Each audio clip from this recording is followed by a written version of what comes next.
final video about introduction for the JAWS. So today we're going to talk about K7 and KQ8 dies. So before we started, I have to do a little bit apologize. The reason why I didn't show up on last week is because due to the staff training. And yeah, today I'm back and we're going to finish up our introduction and ready to start to show you guys how to use the tools and how to create the terminal. So let's start it. Alright, let's finish it up, shall we? So let's start with our K7 dice.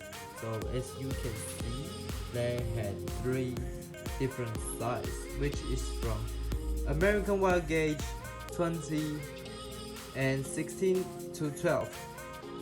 So it is for DTM, DT and DTP series. So basically it means the K7 dice is for all the series, so DTP, DT and DTM. And on the other hand, the KQ8 dice, it has 3 different sizes as well. So start from 20, then 16 and 12 American Wire Gauge. And it is for solid type terminal, so as you can see, the hole is a bit different to the other one. Let's see.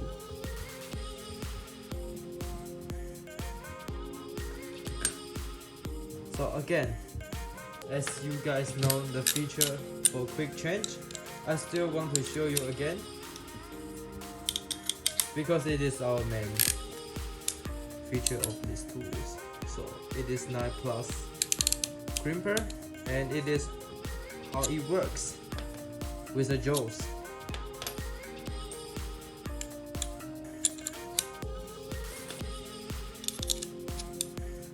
And it is K7.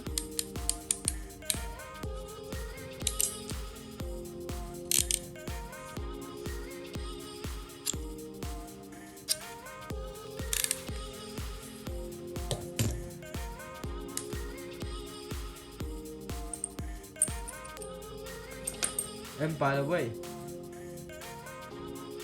the KQ8 has 4 indents after you crimp, and the K7 has only 2 indents. So basically it is the introduction about K7 and KQ8 dive. So that is the introduction about our K7 and KQ8 die.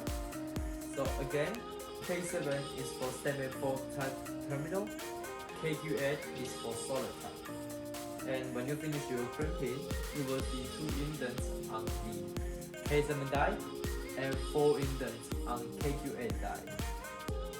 And thanks for having me today. I'm really excited to show you guys what is going to be on the next chapter, which is I'm going to demo to show you guys how to use our tools like in detail.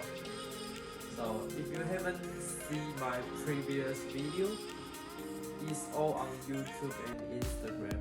So if you haven't followed or subscribed, please go and check it out.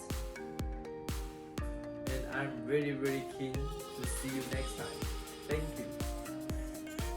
you.